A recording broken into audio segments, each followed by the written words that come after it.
अब्दुल्ला ने आज श्रीनगर में सहाफियों से बातचीत की। रियासत से जुड़े हर बड़े मसले पर सीएम ने सहाफियों से बात की।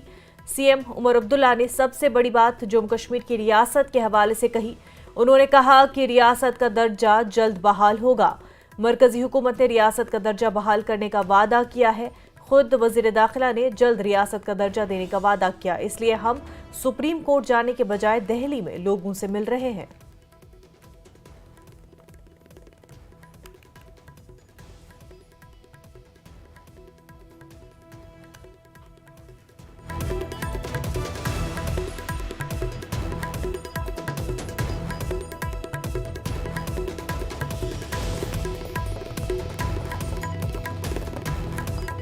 हम अपने इलेक्शन से पहले किए गए वादे जो हैं उन पे हम कायम हैं।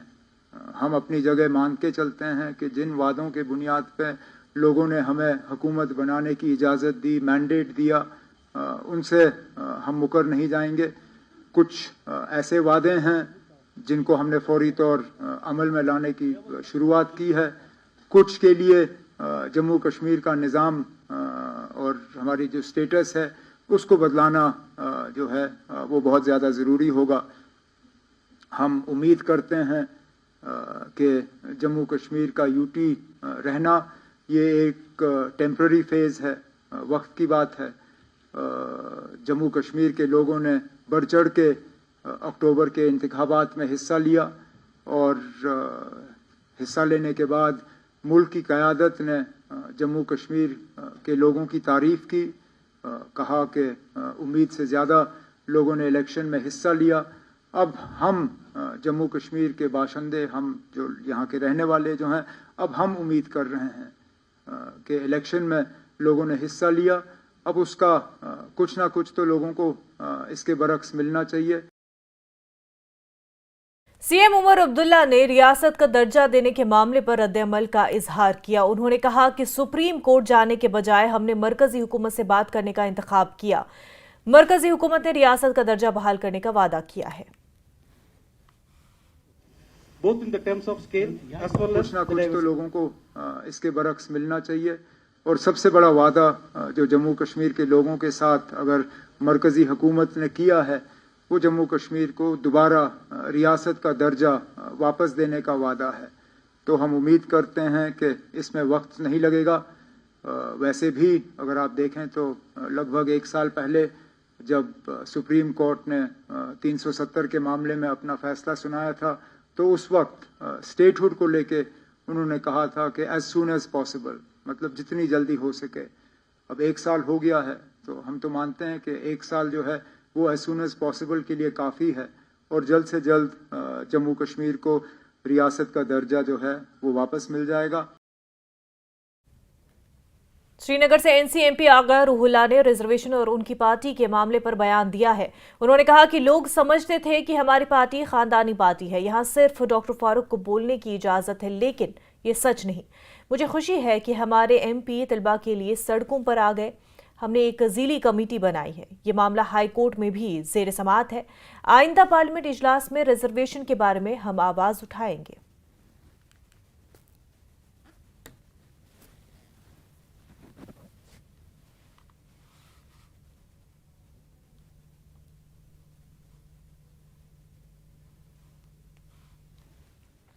जम्मू कश्मीर की 2 खाली असेंबली सीटों के लिए फरवरी में ज़िमनी इंतखाबात हो सकते हैं और बडगाम नगरोटा असेंबली सीटों पर इंतखाबात होने वाले। इन दोनों सीटों पर इंतखाबात दिल्ली असेंबली इंतखाबात के साथ हो सकते हैं। उमर अब्दुल्ला ने गुज़िश्ता इंतखाबात में गांदरबल बडगाम सीटों से कामयाबी हासिल की थी। बाद में उन्होंने बडगाम सीट छोड़ दी थी, जबकि जम्मू की नगरोटा सीट पर तजुर्बेकार बीजेपी लीडर देवेंद्र सिंह राणा की अचानक मौत के बाद खाली हो गई थी। बताया जा रहा था कि नेशनल कॉन्फ्रेंस नगरोटा सीट से अपना उम्मीदवार खड़ा नहीं करेगी। कहा जा रहा है कि देवेंद्र सिंह राणा की बेटी को इस सीट से मैदान में उतारा जा सकता है, लेकिन पार्टी के नेशनल कॉन्फ्रेंस लीडर शेख बशीर अहमद ने कहा कि पार्टी क़यादत ने अभी तक इस मामले पर कोई फैसला नहीं किया है। उन्होंने कहा कि कारकुनान चाहते हैं कि पार्टी नगरोटा सीट से भी अपना उम्मीदवार खड़ा करे। ऐसी खबरें आ रही हैं कि election commission of India Jammu Kashmir की 2 वैकेंट असेंबली सीट्स जिसमें नगरोटा है और बडगाम की सीट से दोनों सीट्स में जो चुनाव है वो दिल्ली असेंबली इलेक्शन के साथ करवाने जा रही है, करवा सकती है एक्चुअली, जो कि फर्स्ट वीक ऑफ फरवरी में हो रहा है।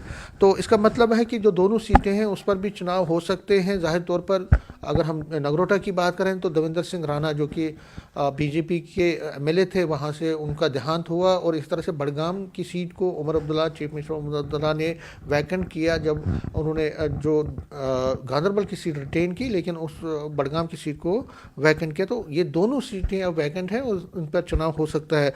नेशनल कॉन्फ्रेंस की क्या स्ट्रैटेजी इस चुनाव के लिए रहेगी, उस पर बात करने के लिए हैं शेख बशीर अहमद, ये सीनियर नेशनल कॉन्फ्रेंस लीडर हैं।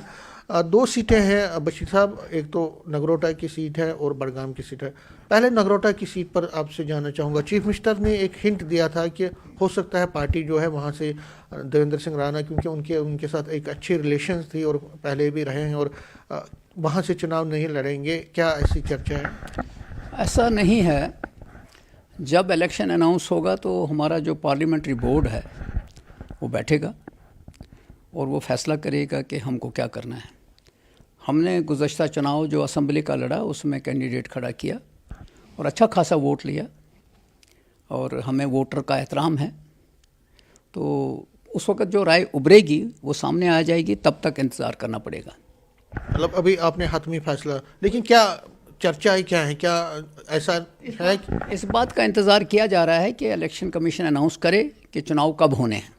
कबल अज़ वक्त कोई चीज़ हो नहीं सकती है। जब इलेक्शन अनाउंस होगा तो उसके बाद ही पार्लियामेंट्री बोर्ड जो है वो बैठता है। स्टालवर्ड्स हैं नेशनल कॉन्फ्रेंस के, उमर साहब, फारूक साहब और भी जो सीनियर साथी हैं वो बैठेंगे। वो इस मामले पे राय कायम करेंगे कि हमको क्या करना है, क्योंकि सीट को छोड़ना ना छोड़ना ये उनके बस की बात है, उससे पहले कुछ नहीं किया जा सकता। जम्मू के 3 नौजवान बुध की शाम जम्मू कश्मीर के भदरवा में एक गेस्ट हाउस में मुर्दा पाए गए हैं। इब्तदाई रिपोर्ट में मौत की वजह दम घुटना बताया गया।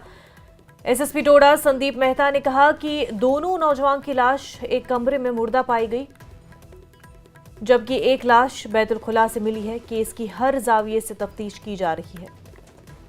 ये तीनों लोग जो हैं अभी इनकी शिनाख्त जो है, एक मुकेश कुमार और एक आशुतोष और एक सनी चौधरी, ये 3 लोग जो हैं ये यहाँ पे मृत पाए गए हैं और इनको जो है इनकी बाकी कार्रवाई जो है वो अभी करेंगे। प्रिलिमिनरी जो हमें लग रहा है, क्योंकि इनके अंदर से जो है एक कोयले की एक सिकड़ी टाइप जो है वो मिली है और कमरे में जो है वो ज़्यादा रोशनदान वगैरह नहीं है। तो प्रिलिमिनरी यही लग रहा है कि ये एस्फिक्सिएशन का मसला हो सकता है, बट हमारी जो इन्वेस्टिगेशन है वो ऑन है और इसमें अगर कोई फर्दर कुछ लीड्स निकलती हैं तो वो हम उस पर भी कार्रवाई जो है वो करेंगे। सर कोई पता चले थे कहाँ की? Thank you. ये मोस्ट प्रॉब्ली जम्मू के हैं और दमाना और पुरखू एरिया के जो है वो रहने वाले हैं।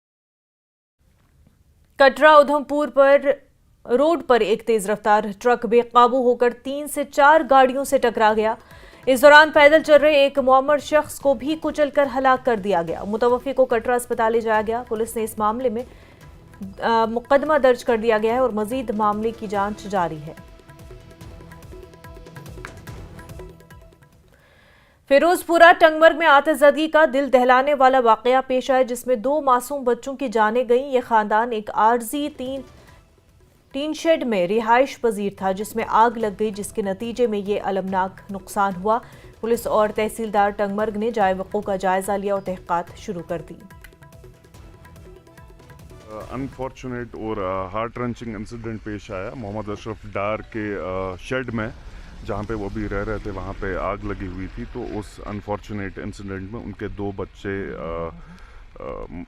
वो मर गए, 2 बच्चे उनके। बड़ा एक अनफॉर्चुनेट और हार्ट रंचिंग इंसिडेंट है ये। वही असर्टन कर रहे हैं हम कि फायर का बेसिकली कॉज क्या है, क्योंकि ये रेजिडेंशियल एक टिन शेड में रह रहे थे। तो उस पर टीम हमारी लगी है कि फायर का मेन कॉज कहाँ से आया, तो वो हम देख रहे हैं वहाँ। जैसा आप जानते हैं वादी कश्मीर में आए रोज़ आग की वारदातें रौनमा होती है और जहाँ लाखों करोड़ों इमलाक ज़ाया होता है और वहीं जानें भी तलफ होती हैं। और इसी सिलसिले में एक हादसा यहाँ फिरोजपुरा टंगमर्ग में वाक़ा पेश आया है और इसमें 2 बच्चों की जान चली गई है, मासूम बच्चों की। ये आप देख सकते हैं, इस टीन के शेड में ये रह रहे थे, ये यानी यहाँ पे रिहाइश पजीर था ये घर, और इसमें अचानक आग नमूदार हुई है और इसके चलते यहाँ पे 2 बच्चे जो सोए हुए थे और उन बच्चों का वो झुलस कर लुक़्मे अजल बन गए हैं। और आप देख सकते हैं तस्वीरों में, और यहाँ पे शेड जो है पूरी तरह मुकम्मल तौर पर खाकिस्तार हो गया है और यहाँ जो भी माल व असबाब था और वो राख के ढेर में तब्दील हो गया है। और दुख की बात यह है कि इसमें जो 2 मासूम बच्चे थे उनकी जान चली गई है। और यहाँ जो फिरोजपुरा में हर आंख नम है और हर कोई अफसुर्दा है और हर कोई रंजीदा है, दिल हर किसी का रंजीदा है। और इस तरह के जो वारदात हैं इनमें जो जाने तलफ होती है, ये बड़ा सवाल है। और अब आए रोज़ यही यानी अपील की जाती है इंतज़ामिया की तरफ से भी और जो उलमा हैं उनकी तरफ से भी, और जो भी घरों में हम चाहे हीटर्स का इस्तेमाल करते हैं, रूम हीटर्स का इस्तेमाल करते हैं या बुखारी का इस्तेमाल करते हैं, तो कम से कम उनका एहतियात से करना चाहे और ताकि जाने तलफ ना हो। न्यूज़ 18 जम्मू कश्मीर के लिए मैं टंगमर्ग फिरोजपुरा से मुनीर हुसैन हुर्रा। कस्बे पामपुर के लालपुरा गांव में दौरान शब आग की एक वारदात में एक शॉपिंग कॉम्प्लेक्स में आग नमूदार हुई, जिस दौरान कॉम्प्लेक्स में मौजूद बशीर अहमदार नामी शख्स का दुकान मुकम्मल तौर खाकसर हुआ। आईनी शाहिदीन के मुताबिक रात के 10 बजे कॉम्प्लेक्स में आग नमूदार हुई, जिसने देखते ही देखते एक किरियाना दुकान को अपनी लपेट में ले लिया। अगरचे आग लगने के फौरन बाद पुलिस, फायर इमरजेंसी के जवानों ने मकामी लोगों के साथ मिलकर आग को मजीद फैलने से रोक लिया। ताहम तब तक एक दुकान मुकम्मल तौर खाकसर हो चुका था, जिसमें लाखों की इमलाक राख की ढेर में तब्दील हो गई। पुलिस ने मामला दर्ज कर तहकीकात शुरू कर दी है। जल्द ही दिल्ली से श्रीनगर तक ट्रेन के जरिए सफर करने का ख्वाब पूरा होने वाला है और ये ख्वाब इसी महीने में पूरा हो सकता है। शुमाली रेलवे ने कटरा और श्रीनगर के दरमियान 3 ट्रेनें चलाने का ऐलान किया है। 20 से 26 जनवरी के दरमियान इसका इफ्तिताह होगा। पीएम नरेंद्र मोदी इसका इफ्तिताह करेंगे।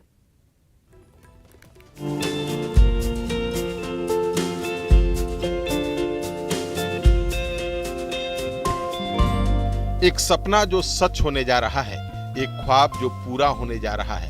सपना कश्मीर तक ट्रेन से सफर करने का। जी हां, उधमपुर श्रीनगर बारामूला रेल लिंक परियोजना मुकम्मल हो गई है। कटरा से रियासी के बीच मालगाड़ी का ट्रायल भी हुआ जो कामयाब रहा। अब कश्मीर तक रेल के जरिए सफर करने का सपना जल्द ही पूरा होने वाला है। नॉर्दर्न रेलवे ने बुधवार को महत्वाकांक्षी 203 किलोमीटर लंबे कटरा श्रीनगर रूट के लिए 3 यात्री ट्रेनों की घोषणा भी कर दी। घोषणा के मुताबिक अगर यात्री दिल्ली से कटरा और यहां से श्रीनगर जाते हैं तो वंदे भारत से करीब 800 किलोमीटर का सफर 12 घंटे 20 मिनट में पूरा हो जाएगा। कटरा से श्रीनगर के सफर के लिए फिलहाल ट्रेन नहीं है। यहां से आगे का सफर बस या टैक्सी से करना पड़ता है। अब उन ट्रेनों के बारे में जान लीजिए जो कटरा से श्रीनगर तक चलेंगी। वंदे भारत एक्सप्रेस 6 दिन चलेगी, जो कटरा से सुबह 8:10 पर खुलेगी और श्रीनगर 11:20 पर पहुंचेगी। कटरा से एक मेल एक्सप्रेस सुबह 9:50 पर रवाना होगी, जो श्रीनगर 1:10 पर पहुंचेगी। एक और मेल एक्सप्रेस जो हफ्ते में 7 दिन तक चलेगी, कटरा से दोपहर 3 बजे रवाना होगी और शाम 6:20 पर श्रीनगर पहुंचेगी। वापसी में श्रीनगर से पहली मेल एक्सप्रेस सुबह 8:45 पर चलेगी, जो दोपहर 12 बजे कटरा पहुंचेगी। फिर वंदे भारत दोपहर 12:45 पर श्रीनगर से रवाना होगी और 3:55 पर कटरा पहुंचेगी। इसके बाद एक और मेल दोपहर 3:10 पर श्रीनगर से चलेगी, जो शाम 6:30 बजे कटरा पहुंचेगी। रेल सूत्रों की माने तो 20 से 26 जनवरी के बीच प्रधानमंत्री नरेंद्र मोदी इस रूट का उद्घाटन कर सकते हैं। इसके बाद पूरा भारत श्रीनगर से ट्रेन के जरिए जुड़ जाएगा।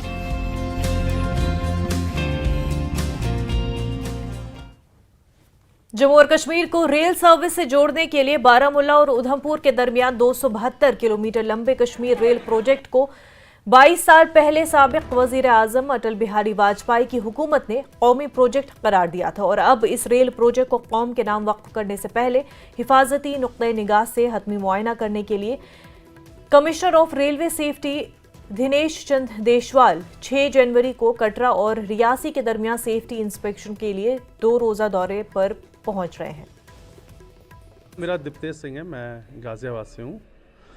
अभी की जर्नी भी बहुत प्लीजेंट थी, बहुत एंजॉय किया राइट। लेकिन अगर वंदे भारत अगर शुरू हो जाएगी तो फिर तो सोचना ही नहीं है हमारे लिए, तो जन्नत का सफ़र बस दिल्ली से चढ़ेंगे और हम सीधे श्रीनगर में पहुंचेंगे, तो इससे अच्छा क्या ही हो सकता है। ये बहुत ही अच्छी पहल है, इससे बेहतर कुछ नहीं हो सकता है। उतरे हैं और उधमपुर से फिर हमें टैक्सी लेना पड़ा यहाँ आने के लिए, फिर यहाँ से हम या तो ट्रेन लेंगे या तो फिर कोई ऑटो करेंगे, टैक्सी लेंगे। तो ये हमारा एक जो टाइम जा रहा है वो बचेगा और इंजॉय भी काफ़ी होगा। ट्रेन का सफ़र है, बैग भी ऑफकोर्स हम आते हैं तो काफ़ी ज़्यादा सामान लेके आते हैं पैक करके, तो उसके लिए भी हमें आराम मिलेगा और अच्छे से इंजॉय करेंगे और मज़ा आएगा और सबके लिए अच्छा रहेगा। तो वंदे भारत लॉन्च होने का सिर्फ एक ही फ़ायदा है कि आपको समय ज़्यादा बिताने को मिलेगा। घूमने का पर्सपेक्टिव होता है सबका, तो लोग आएंगे घूमेंगे, सिर्फ घूमेंगे। ट्रैवलिंग में बहुत ज़्यादा समय चले जाने का मतलब होता है कि आप कम घूम पाओगे। घूमने में ज़्यादा समय मिलेगा, आप टाइम स्पेंड कर पाओगे, नेचर को ज़्यादा महसूस कर पाओगे, ज़्यादा आपको समय मिलेगा देखने के लिए। चीज़ों को उस तरीके से देखोगे जैसे बहुत सारी दिक्कतें होती हैं, आपको ट्रैवल करने में दिक्कत होती है। आपको सिर्फ बैठना है दिल्ली पे और यहाँ श्रीनगर उतरना है, तो ऑब्वियस सी बात है समय कम होगा और इन्जॉयमेंट होगा। बाकी पहाड़ों के बीच में से रेल जाएगी हमारी वंदे भारत, तो कितना अच्छा होगा। कश्मीर रेल प्रोजेक्ट अपनी तकमील के आखिरी मराहिल से गुजर रहा है और अब उम्मीद जाहिर की जा रही है कि 26 जनवरी से बराह रास्त दिल्ली और कश्मीर को रेल सर्विस के ज़रिए जोड़ दिया जाएगा। और इस सिलसिले में जो फ़िरोज़पुर डिवीज़न है नॉर्दर्न रेलवे का, उन्होंने पिछले दिनों एक ट्रेन टाइमिंग का भी एक ऐलान किया है। ट्रेन टाइमिंग का भी एक शेड्यूल जारी किया है जिसमें कहा गया है कि कटरा से वादी कश्मीर तक 3 ट्रेनें चलेंगी और इसी तरह वादी कश्मीर से कटरा तक 3 ट्रेनों को चलाने का जो वो बाज़ाब्ता तौर एक शेड्यूल जारी किया गया है। इसके अलावा जो commissioner of railway safety Delhi से आएंगे वो 6 तारीख को कटरा पहुंच जाएंगे और कटरा और रियासी के दरमियान 17 किलोमीटर का जो सेक्शन है उसका वो 6 और 7 तारीख को मायना करेंगे। ये उनका आखिरी मायना होगा, फाइनल ये जो उनका इंस्पेक्शन होगा रेलवे सेफ्टी के हवाले से। तो उसके बाद ये उम्मीदें बिल्कुल पैदा हो गई है कि 26 तारीख को मतलब बाज़ाब्ता तौर पर कश्मीर रेल प्रोजेक्ट को मुकम्मल करके इस पर रेल सर्विस को शुरू किया जाएगा। जो यहाँ पर लोग आ रहे हैं, जो बानहार रेलवे स्टेशन से हम इस वक्त हैं, जो दूर दराज के मुल्क के दूसरे हिस्सों से वादी कश्मीर की सयाहत पर लोग आ रहे हैं, उनमें बहुत खुशी है कि और ये जो लोकल यहाँ के लोग हैं उनमें बहुत खुशी है कि जो बराह रास्त जब ट्रेन चलना शुरू हो जाएगी, जब वादी कश्मीर दिल्ली से डायरेक्ट कनेक्ट हो जाएगी, तो उससे जो उनका जो सफरी वक्त होता है वो बच जाएगा। उसके अलावा जो नेशनल हाईवे पर ट्रैफिक जामिंग या जो शूटिंग स्टोन्स होते हैं या स्लाइडिंग होती है, तो उसका वो एकदम मतलब मुतबादिल सफ़र मिलेगा, सस्ता सफ़र मिलेगा, आसान सफ़र मिलेगा और महफूज सफ़र मिलेगा। इसमें लोगों को बहुत खुशी है और इस सिलसिले में हम बहुत लोगों से और बात करने की भी कोशिश करेंगे कि वो अपने ख्यालात उनसे जानेंगे कि कश्मीर जो रेल प्रोजेक्ट है जब ये कनेक्ट हो जाएगा मुल्क के बाकी हिस्सों से, तो उस पर जो आम लोगों का सफ़र है वो कितना आसान हो जाएगा। लोगों को बहुत आसानियाँ होंगी सफ़र के दौरान। मैं मोहम्मद तस्कीन, न्यूज़ 18 के लिए बानहाल से। कटरा से श्रीनगर तक रेल सफर जल्द ही शुरू होने वाला है, जहां दुनिया के सबसे ऊंचे रेलवे पुल और ऊंची केबल स्टेबल ब्रिज से गुजरकर मुसाफिर कश्मीर की हसीन वादियों तक पहुंचेंगे। रेलवे जराये के मुताबिक 8 जनवरी को रेलवे सेफ्टी कमीशन इस लाइन का मुआयना करेगा और जल्द ही वजीर आजम मोदी दिल्ली से श्रीनगर वंदे भारत को हरी झंडी दिखाएंगे। रियासी के लोग उम्मीद कर रहे हैं कि इस मंसूबे से सयाहत और रोजगार के मौके में इजाफा हो जाएगा। दिल्ली से कश्मीर घाटी तक रेल के जरिए सफर करने के लिए जहां देश और दुनिया के लोग इच्छुक हैं, वहीं श्री माता वैष्णो देवी के दरबार में हाजिरी लगाने वाले श्रद्धालु भी कटरा से श्रीनगर तक अब आने वाले समय में वंदे भारत के जरिए सफर कर सकेंगे। आपको बता दें कि कटरा से संगलदान तक जो रेलवे लाइन है, इसी पर कामकाज जो है वो पिछले कुछ सालों से किया जा रहा था और अब ये कामकाज मुकम्मल हो चुका है, ट्रेन ट्रायल्स हो चुके हैं। वहीं रियासी जिले में जहां पर ये रेल का सफर बेहद ही रोमांच भरा होने वाला है, यहाँ पर दुनिया का सबसे ऊंचा रेल पुल भारतीय रेल द्वारा बनाया गया है। वहीं अंजी खड्ड केबल स्टेड रेल ब्रिज भारतीय रेलवे द्वारा बनाया गया इकलौता केबल स्टेड रेल ब्रिज है, जिसकी तस्वीरें अभी आप अपने टीवी स्क्रीन पर देख सकते हैं।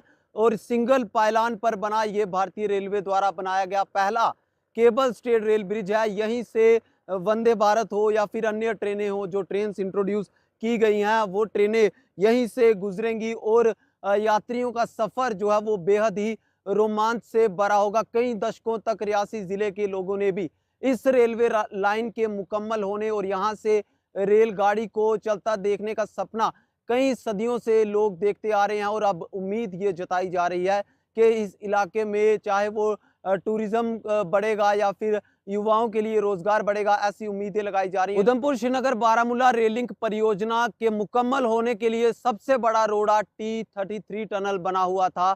ये भारतीय रेलवे के इंजीनियर्स के लिए एक चुनौती थी, सबसे बड़ी चुनौती इस पूरे रेल लाइन में मानी जा रही थी, लेकिन अब उसे भी पार कर दिया गया है। 8 तारीख को रेलवे सूत्रों के अनुसार 8 तारीख को यहाँ पर जो है वो CRS की विजिट होगी और उसके बाद CRS जब अपनी रिपोर्ट पेश करेगा तो कश्मीर घाटी तक देश के लोग रेल के जरिए सफर कर सकेंगे। न्यूज़ 18 नेटवर्क के लिए राहुल कपूर, रियासी।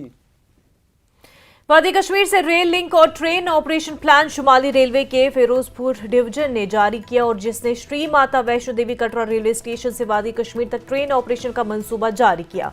श्रीनगर के रेलवे स्टेशन पर आइंदा रेल राब्ते की सहूलत के लिए तैयारियां जारी है। लोगों के लिए खुशाइंद खबर है, 2025 जनवरी में वंदे भारत स्लीपर ट्रेन श्रीनगर पहुंचेगी। और आपको बताएं कि दिल्ली से लेकर श्रीनगर की दूरी जो है महज 13 घंटे में ये 800 किलोमीटर जो है तय किए जाएंगे। बहुत मिनिमम रेट्स होंगी इस पर। और आपको मज़ीद बताएं तो न सिर्फ इसमें टूरिस्ट जो हैं उनके लिए सहूलियत होगी यहाँ पे आने की, लेकिन कहीं ना कहीं एक इकोनॉमिकल इंटीग्रेशन जो है वो भी देखने को मिलेगी यहाँ पे। तो कुल मिला के बात की जाए तो वो एक डिस्कनेक्ट जो कश्मीर का तमाम हिंदुस्तान से था वो अब रेलवे से जुड़ रहा है। न्यूज़ 18 के लिए आफाक शाह के साथ नौगाम से मैं सरोज कफील। खबरों का सिलसिला आगे भी जारी रहेगा, लेकिन उससे पहले एक छोटा सा ब्रेक।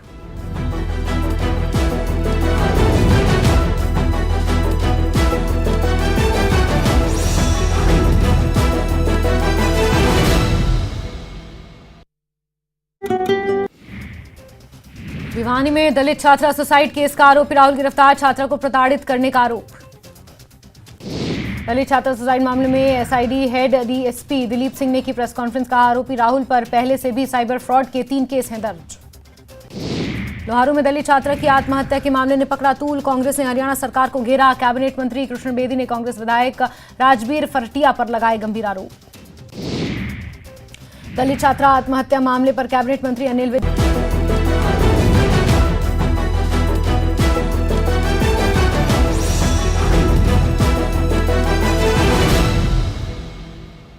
ब्रेक के बाद आपका खैर मकदम। पुंछ में महकमा बिजली ने गैर कानूनी कनेक्शंस के खिलाफ एक खसूसी मुहिम चलाई, जिसमें बड़ी तादाद में गैर कानूनी कनेक्शन मुनक़ता किए गए और तार भी जब्त किए गए हैं। और इस मुहिम के दौरान हुकाम ने लोगों पर जोर दिया कि वो शाम से रात तक के औकात में अपने घरों में हीटर, बॉयलर, गीज़र वगैरह इस्तेमाल न करें, ताकि लोड कम हो और ट्रांसफार्मर ख़राब न हो और लोगों को बिजली की गैर एलानिया कटौती से भी बचाया जा सके। ये हमारा ड्राइव जो है 2024 से चल रहा है। खुसूसन ये जो हमारा नवंबर दिसंबर से जो है इसमें काफ़ी ओवरलोडिंग चल रही है हमारे, तो इसलिए बार बार पावर के कट लग रहे हैं। और एक तो एज़ पर शेड्यूल जो कट है और ऊपर से फोर्स कटेलमेंट भी हो रही है बिकॉज ऑफ ओवरलोडिंग। तो इसीलिए हम निकले, हमने हर एक ड्यूटी पकड़ा है और जिस पे भी ओवरलोडिंग है, जिस पे इलीगल हुकिंग है, तो उसको हम ये मॉनिटर कर रहे हैं और उसको इस पर फाइन भी इम्पोज कर रहे हैं। इसीलिए हम ये निकले। डिस्ट्रीब्यूशन ट्रांसफार्मर में बड़ी प्रॉब्लम आ रही है, बार बार ट्रांसफार्मर डैमेज हो रहे हैं बिकॉज ऑफ ओवरलोडिंग। इसलिए हम लोगों से कंज्यूमर से ये अपील करते हैं कि वो अपना लोड इन्हेंस करें, अपना लोड, और जो एज़ पर जो लोड है उस इतनी बिजली यूज़ करें। तो ये इलीगल हुकिंग से ग्रेज करें ताकि हमारे ट्रांसफार्मर डैमेज ना हो। और ख़ासकर पीक आवर्स में जबकि लोड बहुत ज़्यादा होता है और उस टाइम इन चीज़ों से गीज़र हो गया, हीटर हो गया, इन चीज़ों को शाम के टाइम में ग्रेज करें। इन चीज़ों को लगाने से जितने भी हीटर इलेक्ट्रिकल अप्लायंस हैं और पीक आवर्स में खासकर उनसे ग्रेज किया जाए ताकि आपको पावर मिल सके। राजौरी में बच्चों को नई तालीमी पॉलिसी के बारे में आगाह किया जा रहा है। यहाँ बहुत से तलबा का IQ और सीखने की सलाहियत की जांच की जा रही है ताकि बच्चे नई तालीमी पॉलिसी को अच्छी तरह समझ सकें। जहाँ पे हम लर्निंग एबिलिटीज का टेस्ट कर रहे हैं। सो हमने लोकल बच्चों को इनवाइट करा है और वहाँ पे टेस्ट जो हो रहा है, जो देख रहे हो आप, वो लर्निंग एबिलिटीज एंड IQ का टेस्ट हो रहा है। It's called psychometric testing.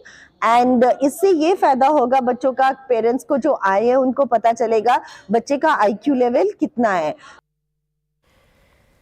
वानपामपुर में कांग्रेस कमेटी की जानिब से आज एक प्रोग्राम का इनेकाद किया गया जिसमें साबिक वज़ीर-ए-आज़म डॉक्टर मनमोहन सिंह को शानदार खराज अक़ीदत पेश किया गया। ये तकरीब ज़िला पुलवामा के सीनियर लीडर ज़मीर फारूक ने डिस्ट्रिक्ट सदर उमर जान की सदारत में मुनक़्क़िद की। प्रोग्राम में सीनियर पार्टी लीडर जिनमें जावेद अहमद मागरे, यूथ कांग्रेस के state wise president Shoaib Magrey और बड़ी तादाद में पार्टी कारकुनान ने शिरकत की। प्रोग्राम के दौरान डॉक्टर मनमोहन सिंह को खराज अक़ीदत पेश करते हुए उनकी दियानतदारी और शानदार इक़्तिसादी पॉलिसियों को याद किया गया। तो हमने मनमोहन सिंह जी की जो उनकी ज़िंदगी रही, इब्तिदाई ज़िंदगी, उनका पॉलिटिकल करियर, उनका ब्यूरोक्रेसी का करियर, उसके बाद उनका बिहेवियर कैसा था, वो कॉर्डियल थे, तो उस पर बात हुई। अगर हम नज़र डालें तो उनने कुछ रिफॉर्म्स किए, इकोनॉमिकल रिफॉर्म्स, सोशल रिफॉर्म्स, जिसकी वजह से जो मुल्क उस टाइम बैंकरप्सी की तरफ जा रहा था, उससे वहाँ से उन्होंने उनको वापस लाया। जैसे हम कहते हैं ना अंग्रेजी में सिंकिंग बोट, जो डूबता हुआ जहाज। हमारा मुल्क 1991 में समझो that was at the verge of disaster, but Manmohan Singh ji, उनके रिफॉर्म्स, जो उनके फिनेंशियल रिफॉर्म्स, इकोनॉमिकल रिफॉर्म्स थे, उनकी वजह से जो मुल्क था वो वर्ल्ड की इमर्जिंग इकोनॉमी बन गया। उन्हें जब वो प्रधानमंत्री बने तो उन्हें मनरेगा स्टार्ट किया। जब वो सेकेंड टर्म पे प्रधानमंत्री बने उन्होंने RTI स्टार्ट किया। तो बहुत से ऐसे एनेक्टमेंट्स लॉज में हुए जो मनमोहन सिंह जी के टाइम पे हुए, तो उनसे मुल्क को economically, socially, from every aspect मुल्क को उनसे फ़ायदा हुआ। तो ये प्रोग्राम बिलखसूस पर्टिकुलरली मनमोहन सिंह जी का जो निधन हुआ वो उसके लिए था। और मैं ये कहूँगा कि मनमोहन सिंह जी एक शख्सियत नहीं थी, वो एक दौर था। ही वॉज एन इरा। उन्होंने आर्किटेक्ट किया हिंदुस्तान को। उन्होंने यहाँ वो he was statesman, he was state congressman. जो उनका रोल रहा कि नेशन को बिल्ड करने में, वो ये मुल्क कभी नहीं भूल सकता। He has created history and this history will remain thousands years alive. 2025 नए साल की आमद के साथ मुआशरे के मुख्तलिफ तबकों को नए साल से बहुत उम्मीदें वाबस्ता है। जम्मू और मुल्क के दीगर मकामात पर रहने वाले कश्मीरी माइग्रेंट्स भी बहुत पुरुम्मीद है। अपने ज़ेर इल्तवा मसाइल के हल के बारे में ये कश्मीरी माइग्रेंट्स के KP कम्युनिटी के लिए एक तवील मुद्दती बहाली के मंसूबे की तश्कील पर जोर दे रहे हैं। 2010 और 2008 से लेकर आज तक सिर्फ PM पैकेज के लिए जिस तरीके से हमें ठगा जाता है, और PM पैकेज के बच्चे जो है अब वो रिटायरमेंट, मुझे लगता है कि 2025 या 2027 में कुछ लोग जो है अब वो रिटायरमेंट भी लेकर वापस आएंगे अपने अपने घरों में डेरा बिस्तरा गोल करके, क्योंकि उनके परिवार के क्योंकि परमानेंट एड्रेस उनका भी नहीं है। लेकिन हम 20,000 पोस्टों की एम्प्लॉइज़ की जो अनएम्प्लॉयमेंट यूथ जो हमारा दिन ब दिन जो है इनकी संख्या जो है बढ़ती जा रही है। तो इसके लिए हम 2025 में पहले तो रिलीफ जो हमारे रिलीफ कमिश्नर साहब है, एक मेमोरेंडम हम आज इनको देने जा रहे हैं, और 20,000 एम्प्लॉयमेंट की पैकेज जो है वो हम परमानेंट, ये टेम्पररी, जिस तरीके से ये 15 साल की नौकरी जो है ना, जिनमें जो हमारा जो राइट और जो हमारा हक जो था, क्योंकि 2000 से लेके या अगर 89 या 90 से अगर जो हम जनरल कैटेगरी के जो पोस्टें जो है, जो हमारी 20,000 पोस्टें जो खाली हुई है, चाहे वो सेक्रेटरीट या डिफरेंट जितनी जो भी डिपार्टमेंट्स है, उनमें हमारी जो जॉब सिक्योर हुआ करती थी, रहती थी, तो उस जनरल कैटेगरी में कश्मीरी विस्थापित को अब हमारी नौकरियां जो होगी वो उन्हीं में मिलेगी, उन्हीं में चाहिए हमें। मुझे बताइए कि ये कश्मीरी पंडित जो है ये वेंटिलेटर पे है, ये वेंटिलेटर पे है, ये मेन स्ट्रीम में नहीं है। हैड भी इन मेन स्ट्रीम हमारे सर पे है ये फॉर्म। हम नेशनलिस्ट लोग हैं, हम नेशनलिज्म में विश्वास करने वाले लोग हैं, लेकिन इसको पहले वेंटिलेटर से तो नीचे उतारो ना, इसको मेन स्ट्रीम में तो ले आओ ना, उसके बाद एक माला में उसको पिरो दो। हम पिरोना चाहते हैं अपने आप को, लेकिन बदकिस्मती हमारे लिए ये है कि जो भी आज तक सरकारें आई उन्होंने हमारे साथ इस्तेसाल किया और 25 का स्वागत हमें ये दोबारा उसी तरह करवाना चाहते हैं जिस तरह सरकार ने हमें 1990 में करवाया था। इसे बड़ी विडंबना हमारे लिए कुछ नहीं हो सकती है। और हम इस सिलसिले में आपको एक बात और बताना चाहते हैं, हम लोग हैं जो कॉन्स्टिट्यूशन में विश्वास करने वाले लोग हैं। हम कश्मीर से बाहर है, हमारी 4 पुश्तें आज तक खत्म हो गई है। चौथी पुश्त जो है, चौथी नस्ल जो है हमारी, वो खत्म होने के कगार पे है।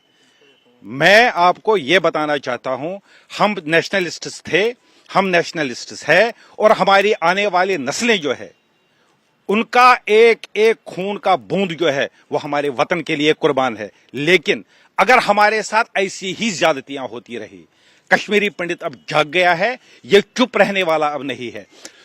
आप हमें डिजिटल राशन कार्ड बनाइए, लेकिन पहले हमें गवर्नमेंट का ऑर्डर दिखाइए कि जो कैश रिलीफ ले रहा है उसको कभी कैश रिलीफ बंद नहीं होगा, जो राशन ले रहा है उसको राशन कभी बंद नहीं होगा, जितनी भी फैमिली ले रहे हैं।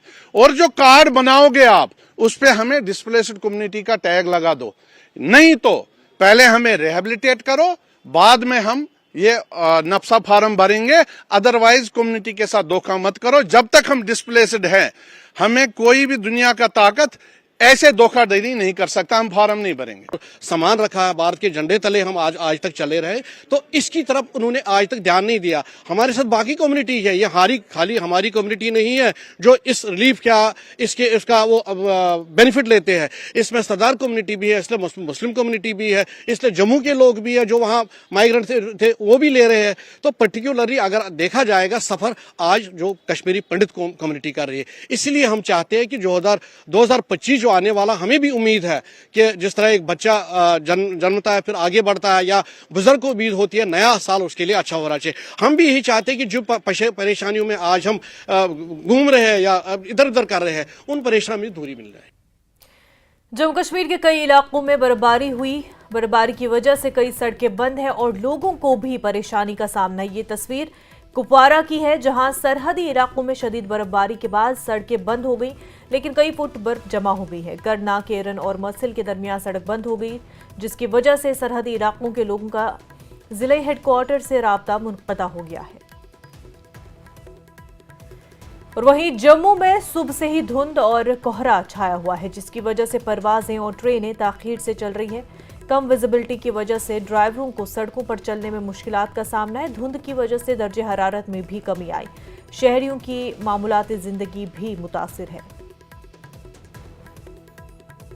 जम्मू कश्मीर में इन दिनों कड़ाके की ठंड पड़ रही है और ठंड की वजह से लोगों को काफ़ी परेशानियां झेलनी पड़ रही हैं। अगर हम जम्मू की बात करें तो जम्मू में भी ज़बरदस्त ठंड पड़ रही है कई दिनों से लगातार, और अब 2 दिनों से लगातार यहाँ पे धुंध भी छाई होती है, खासकर सुबह के टाइम पे। और अगर अभी की बात करें तो आप देख सकते हैं, मेरे कैमरामैन आपको दिखाएंगे कि ज़बरदस्त धुंध छाई हुई है जम्मू में, और पूरा जो जम्मू का इलाका है धुंध की चपेट में है, धुंध के आगोश में है।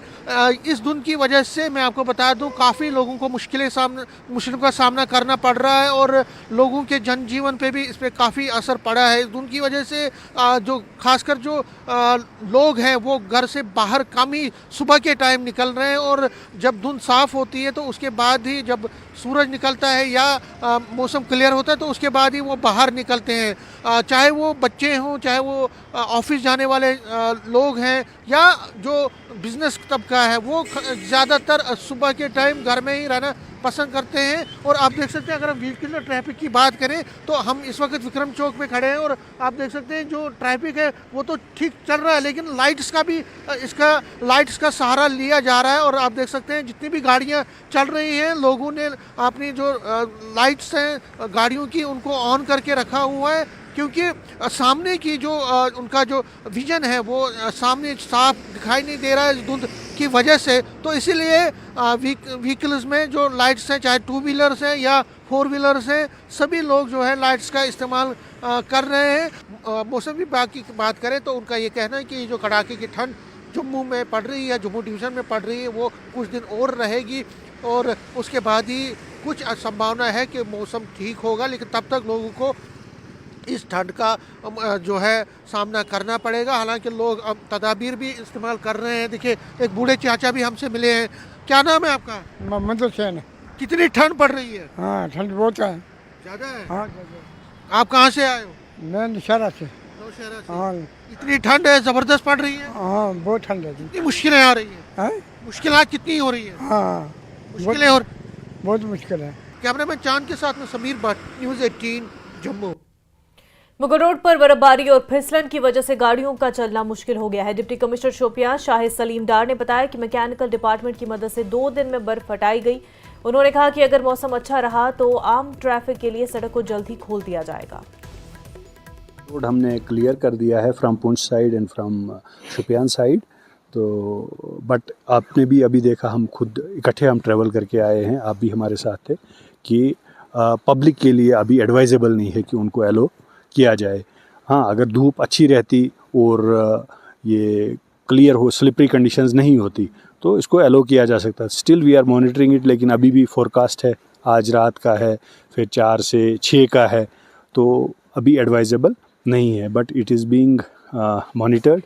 जो ही ये कंडीशंस ठीक हो जाती हैं तो ट्रैफिक एलो किया जाएगा। लेकिन फ़िलहाल स्नो तो रोड पे नहीं है, लेकिन वही स्लिपरी कंडीशंस बहुत ज़्यादा है। बांदीपुरा के मैदानी इलाकों में दरमियानी दर्जे की, जबकि बालाई इलाकों में अच्छी खासी बर्फबारी के बाद मामूल की सरगर्मियां मुतासर हुई। मैकेनिकल इंजीनियरिंग महकमे ने गुरेज और बांदीपुरा में सड़कों से बर्फ हटाने का काम सुबह से ही शुरू किया, जबकि बर्फबारी की वजह से बांदीपुरा गुरेज सड़क आमदोरफ्त के लिए बंद पड़ी है। और उधर बर्फबारी से पैदा शुदा सूरत हाल का जायजा लेने के लिए डीसी बांदीपुरा मंजूर अहमद कादरी ने बांदीपुरा मार्केट, जिला अस्पताल और दीगर कई इलाकों का दौरा किया। इस मौके पर डीसी का कहना था कि महकमा मौसमियात की पेशनगोई को मद्देनजर रखते हुए पूरे जिले में बर्फ हटाने के लिए एक मंसूबा पहले ही तरतीब दिया गया और इस हवाले से पहले ही तमाम महकमों को मुतहरिक किया गया। जैसी प्रेडिक्शन थी महकमे मौसमियात की कि बर्फबारी होने वाली है 2 तारीख से, उसी के मुताबिक बर्फबारी आज हुई और हमारी इसके लिए पहले ही मैन एंड मशीनरी तैयार था। तो सड़कों से जो प्रायोरिटी 1 रोड्स है उसका हमने पूरी तरह से बर्फ को साफ किया है। प्रायोरिटी 2 रोड्स पर काम चल रहा है। टाउन के अंदर जितनी भी सड़कें हैं उनसे हमने जो बर्फ को साफ करवाया है। यहाँ पर डिस्ट्रिक्ट हॉस्पिटल में नॉर्मली काम चल रहा है, डॉक्टर साहिबान पेशेंट्स का भी इलाज कर रहे हैं, आईपीडी भी चल रहा है। ऐसे कोई इसमें पैनिक की कोई जरूरत नहीं। कुपवारा जिले में इस साल की पहली बर्फबारी हुई। भारी बर्फबारी के सबब लाइन ऑफ कंट्रोल के नजदीक इलाके करनाके, रनमसिल, नौगाम, जमगुंड और वादी बंगस के तक जाने वाली सड़क राब्ता बंद हो चुकी है, जबकि मैदानी इलाकों में सड़क राब्ता बंद हो चुका है। बिजली, पानी सप्लाई निज़ाम मुतासर हो चुका है। पूरे जिले में बर्फ की सफेद चादर बिछ गई है। से ही आज बर्फबारी का सिलसिला शुरू हुआ और पूरे कुपवाड़ा जिले में इस वक्त बर्फ की सफेद चादर नजर आ रही है।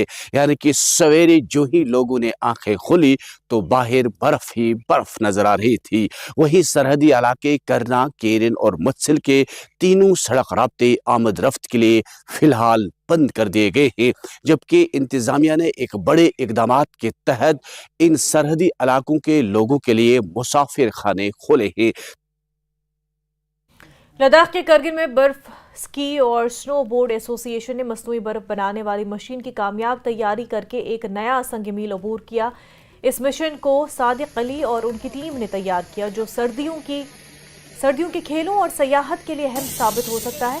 इस मिशन के जरिए बर्फ की मुसलसल दस्तयाबी न सिर्फ सर्दियों के खेलों को फरोग मिलेगा, बल्कि पानी की किल्लत के मसले का हल भी मुमकिन हो सकेगा। एसोसिएशन ने लेफ्टिनेंट गवर्नर लद्दाख से अपील की कि इस टेक्नोलॉजी में सरमायाकारी करे ताकि लद्दाख को एक आलमी सरमाया खेलों का मरकज बनाया जा सके। तो वहीं 2014 में मुगल शाहराह को ट्रैफिक के लिए खोल दिया गया था, लेकिन तब से इस रोड को दिसंबर से लेकर अप्रैल के आखिर तक बंद रखा जाता था। चूंकि ज्यादा बर्फ पड़ने और फिसलन की वजह से यहां गाड़ियों को चलने में मुश्किलात पेश आती थी, लेकिन अब डिप्टी कमिश्नर शोपियां शाहिद सलीम डार ने मैकेनिकल डिपार्टमेंट की मदद से खाली 2 दिन में हीरपुरा से पीर की गली तक 28 किलोमीटर तक बर्फ साफ की, जो कि मुगल रोड बनने के बाद पहली बार ये मुमकिन हुआ है। डिप्टी कमिश्नर शोपियां शाहिद सलीम डार ने न्यूज़ 18 से बात करते हुए कहा कि अगर मौसम साजगार रहा तो इस रोड को कुछ दिनों में ट्रैफिक के लिए खोल दिया जाएगा। नहीं, स्नो तो इस वक्त पूरा बुगल रोड हमने क्लियर कर दिया है from Poonch side and from Shopian side. तो बट आपने भी अभी देखा, हम खुद इकट्ठे हम ट्रैवल करके आए हैं, आप भी हमारे साथ थे, कि पब्लिक के लिए अभी एडवाइजेबल नहीं है कि उनको एलो किया जाए। हाँ, अगर धूप अच्छी रहती और ये क्लियर हो, स्लिपरी कंडीशंस नहीं होती तो इसको एलो किया जा सकता। Still we are monitoring it, लेकिन अभी भी फोरकास्ट है, आज रात का है, फिर 4 से 6 का है, तो अभी एडवाइजेबल नहीं है। But it is being monitored. जो ही ये कंडीशंस ठीक हो जाती हैं तो ट्रैफिक एलो किया जाएगा। लेकिन फ़िलहाल स्नो तो रोड पे नहीं है, लेकिन वही स्लिपरी कंडीशंस बहुत ज़्यादा है। मौसम ठीक रहता है कि ये वाली जो हमारी ये साइड है, इस पे तो धूप अच्छी रहती है, जो ये पीर की गली वाला एक्सेस है। लेकिन हमारा जो शुपियान टू दुबजन है वो थोड़ा सा शेडो एरिया में है, तो वहाँ पे हमारा स्लिपरी कंडीशंस रहती हैं, या लाल गुलाम के पास। तो उसका भी हमने BRO को बताया हुआ, उसमें सॉल्ट और यूरिया जो है उसका इस्तेमाल करें। तो लेकिन अभी भी नाइट टेम्परेचर आपने आज भी देखा, अगर शुपियान में -10.2 था तो यहाँ का तो आप अंदाज़ा लगाएंगे इट वुड बी अराउंड -15 -18। तो उस हिसाब से एडवाइजेबल नहीं है। बट अगर वेदर कंडीशंस इम्प्रूव हो जाती हैं और टेम्परेचर बढ़ जाता है। मेंढर में व्यापार मंडल की एक अहम मीटिंग मुनक्किद हुई और जिसमें बड़ी तादाद में दुकानदारों ने शिरकत की। दुकानदारों ने खुद साख्ता सदर को कबूल न करते हुए इंतजामिया से आज़ादाना इंतखाबात करवाने की दरख्वास्त की। उनका कहना है कि दुकानदार तबका अपने मसाइल के हल के लिए एक मुंतखब सदर को तस्लीम करेगा। उन्होंने इंतजामिया से फौरी ताउन की उम्मीद जाहिर की।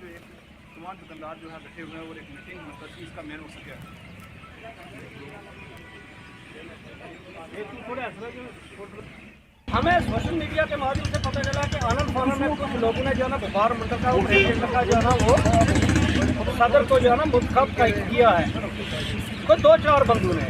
तो आज ये मेंढर के जितने भी दुकानदार साहिबान जितने भी यहाँ पे मौजूद हैं, मेंढर के जितने भी सीधा लोग हैं, बड़े बड़े जो सीनियर सिटीजन यहाँ पे खड़े हैं, यहाँ पे सब मौजूद हैं। उन्होंने एक रेजोल्यूशन यहाँ पास किया कि जो ये व्यापार मंडल का जो प्रेसिडेंट यहाँ इलेक्ट किया गया है, अपनी तरफ से ये किसी को भी मंजूर नहीं है और ना हम इसको एक्सेप्ट करते हैं और ना हमें ये मंजूर है।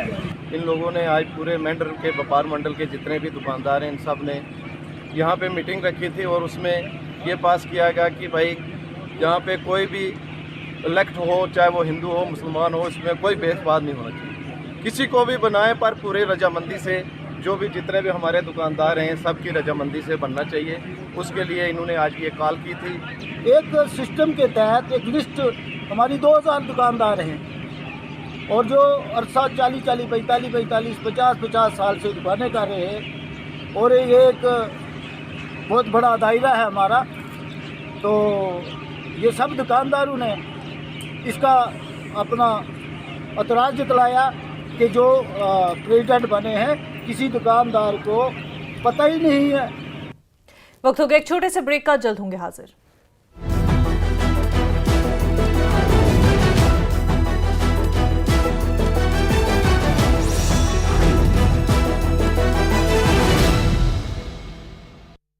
इनको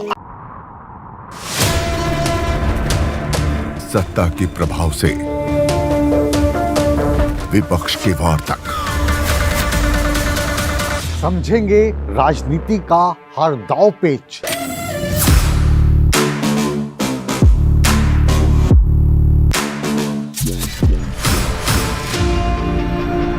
सवालों के रास्ते होगा मुद्दों का हर घेरा पार।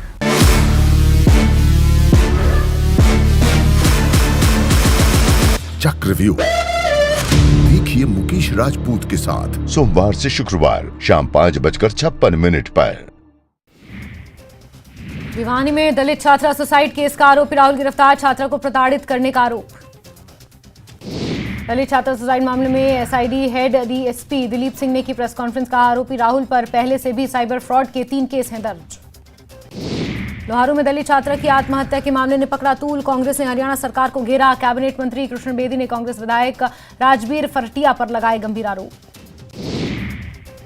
दलित छात्रा आत्महत्या मामले पर कैबिनेट मंत्री अनिल विज ने कुमारी सैलजा, रणदीप सुरजेवाला के आरोपों पर किया पलटवार।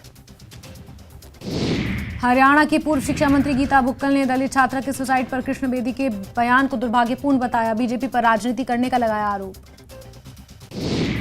यमुनानगर गोलीकांड पर बड़ा एक्शन। खेड़ी लखा सिंह चौकी के 9 पुलिसकर्मी बर्खास्त। चौकी इंचार्ज एसआई निर्मल सिंह सहित 4 एएसआई और 4 हेड कांस्टेबल बर्खास्त।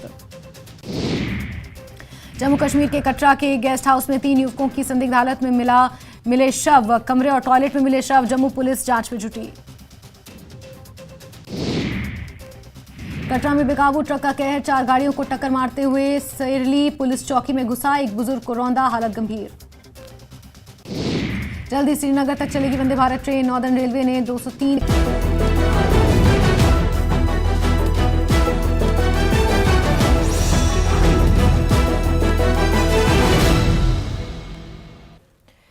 ब्रेक के बाद आपका खैर मकदम। एनआईटी के लिए नीवू पुलवामा में 5000 कनाल के मंसूबे पर जहां मकामी किसान एहतजाज करें, वहीं वज़ीर-ए-आला उमर अब्दुल्ला के बयान पर मकामी लोगों ने खैर मकदम किया।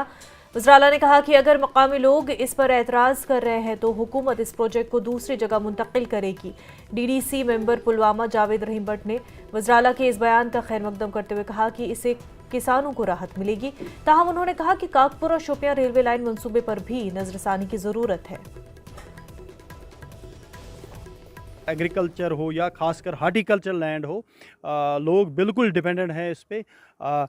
जैसे ऑनरेबल सीएम साहब ने अभी कहा कि अगर वहाँ लोग नहीं चाहते हैं तो हम उसके लिए जो लोकेशन है वो देखेंगे। मुझे लगता है ये अच्छी बात है सीएम साहब ने जो कही है कि जब लोगों ने यहाँ, और मैं बात करूँ जो हाई डेंसिटी यहाँ लोगों ने लगाया है उसमें भी उनको काफ़ी खर्चा आया है। High density DDC member Pulwama Javed Rahim Bhat साहब, तो इनका यही कहना है कि जैसे कि निवा में जो एनआईटी का मंसूबा था उस पर आज सीएम ने जो नज़रसानी की है तो उसको मुंतकिल करने की बात की है, तो दूसरी जगह तो इसी तरीके से जो रेलवे लाइन है काकपोरा शुपियान रेलवे लाइन के जद में जो ज़मीन आ रही, खासकर जो आर्चर्ड्स आ रहे, उस पर भी नज़रसानी करने की यहाँ पर ज़रूरत है। Bilal Khan, news 18 Pulwama. Rajouri private school association ने Jammu Kashmir board of school education के खिलाफ सख्त एहतजाज किया। एसोसिएशन के सदर अब्दुल रऊफ डार ने प्रेस कॉन्फ्रेंस में कहा कि बोर्ड लेट फीस और जुर्माने के नाम पर तलबा और स्कूलों से भारी रकम वसूल कर रहा है, जो किसी सूरत में काबिल कबूल नहीं। एसोसिएशन ने फौरी तौर पर इस प्रैक्टिस को बंद करने का मुतालबा किया। यह बोर्ड का काम है कि गरीब बच्चों की सहायता करें, उनके लिए तालीम के दरवाजे खोलें। ये तो तालीम के दरवाजे, उनको एग्जाम देने के दरवाजे बंद करने की बात है कि 4000 5000 ये फीस जो है ये बहुत मुश्किल है कोई गरीब पेरेंट जो वो करे, तो इसका मतलब है उसको बच्चे को पढ़ाना नहीं है, लड़कियों को पढ़ाना नहीं है। All Jammu Kashmir disabled welfare association ने खोड़ में माजूर अफराद के हकूक और मसाइल पर मीटिंग का इनेकाद किया। मीटिंग में माजूर पेंशन में इजाफे के साथ रोजगार, तिबी सहूलियात और दीगर मुराद के मौसर निफाज पर जोर दिया गया। एसोसिएशन ने हुकूमत से माजूर अफराद के लिए जामिया और मौसर पॉलिसियों के फौरी निफाज का मुतालबा किया। देखिए, आज हमारी मासिक बैठक जो खोड़ में हो रही है उसमें काफ़ी दिव्यांगजन ने हिस्सा लिया है और अपनी अपनी मुश्किलात बताई है। सबसे बड़ी मुश्किलात जो आ रही है इस वक्त, इस सर्दी के मौसम में भी हमारी जो है पिछले 4 महीने से पेंशन बंद है। देखिए, माननीय महोदय मंत्री समाजी कल्याण विभाग की सकीना हेतु जी बार बार मीडिया में दे रही हैं कि हम इन लोगों की 3000 रुपये पेंशन कर रहे हैं, इन लोगों की 3000 रुपये पेंशन करने पर विचार कर रही है। भाई विचार करते रहो आप, बाद में पहले जो 1000 रुपये दे रहे हो वो तो डालो। 4 महीने से पेंशन बंद है हमारी। हमारे दिव्यांग लोग हैं, किसी को दवाई की प्रॉब्लम है, किसी को सिलेंडर खत्म हो गया, किसी को कुछ, तो वो कहाँ से लेंगे। मेरी आपके चैनल के माध्यम से ये देश को जोड़ने वाले तत्वों को समझना पड़ेगा। यही हुआ जम्मू कश्मीर और लद्दाख के इतिहास के साथ। यहां किसने शासन किया, कौन रहा, किसने क्या अनुबंध किया, किसने क्या एग्रीमेंट किया, इसके आधार पर तथ्यों को तोड़ मरोड़ कर कश्मीर कहां था, लद्दाख कहां था, इसकी मीमांसा करना मेरे हिसाब से बेईमानी है और वो इतिहास को वक्र दृष्टि से देखने वाले इतिहासकार ही कर सकते हैं। स्मृति भ्रंश से दोषित इतिहासकार ही करते हैं, जिनकी स्मृति में हमारा गौरवशाली इतिहास है, वो ऐसी गलती नहीं कर सकते। आज इस पुस्तक से ये बात सिद्ध हो गई है कि भारत के कोने कोने में जो संस्कृति, भाषा, हमारी लिपियां, आध्यात्म के विचार, तीर्थ स्थलों की कला, व्यापार और वाणिज्य बिखरा पड़ा है, वो कम से कम 10,000 साल से कश्मीर में उपस्थित था और वहीं से देश के बहुत सारे हिस्से में आया। जब ये बात सिद्ध होती है तो अपने आप कश्मीर का भारत के साथ जुड़ाव का प्रश्न ही बेमानी हो जाता है। लगभग 8,000 साल के पुराने ग्रंथों में से तंवर साहब ने ढूंढ ढूंढ कर कश्मीर का जिक्र निकालकर यहां प्रस्तापित किया है। और जब एक ग्रंथ कश्मीर और झेलम की बात करते हैं तब कोई नहीं कह सकता कि कश्मीर किसका है। कश्मीर भारत का अविभाज्य अंग पहले भी था, आज भी है और हमेशा के लिए रहने वाला है। इसको कोई कानून की धाराओं से अलग नहीं कर सकता और अलग करने का प्रयास किया भी था। अंततोगत्वा समय ने वो धारा को ही हटा दिया और सारी बाधाओं को दूर कर दिया। मित्रों, आज इस पुस्तक और इस प्रदर्शनी में कश्मीर, लद्दाख और शैव और बौद्ध धर्म का संबंध बहुत अच्छे तरीके से प्रस्तापित कर दिया है। लिपि, ज्ञान प्रणाली, आध्यात्म और संस्कृति और भाषाएं, इसको भी बहुत अच्छे तरीके से प्रमाणित किया है। मंदिरों के खंडहर में पड़ी हमारी कला, प्रतिभाओं का चित्रांकन, इसने प्रस्तापित कर दिया है कि कश्मीर भारत का ही हिस्सा है। एक प्रकार से बौद्ध धर्म की पूरी यात्रा नेपाल से काशी होकर मगध तक, बिहार तक, और मगध से कश्मीर होकर गांधार तक, अफगानिस्तान तक की पूरी यात्रा इस पुस्तक की अंदर जिन चीजों का रेफरेंस है उसको देखोगे तो आपको मालूम पड़ जाएगा कि पूरी यात्रा का हमारा कश्मीर अविभाज्य अंग है। सिंधु सरस्वती सभ्यता, मगध से गांधार तक, मैंने पहले कहा, ऐसे बौद्ध धर्म की यात्रा, बौद्ध धर्म के अंदर भगवान बुद्ध के बाद परिष्कृत किए गए सिद्धांतों का जन्मस्थान भी कश्मीरी था। चौथी जो परिषद हुई और ये चौथी परिषद में जो सिद्धांत प्रस्तापित किए गए, जो आज के विद्यमान बौद्ध धर्म के सिद्धांत है, वो भी उसकी जनक भूमि कश्मीरी थी। थ्रू दी एजेस नामी किताब के इजरा के मौके पर दिल्ली में अमित शाह खिताब कर रहे थे। बुलेटिन में फिलहाल इतना ही।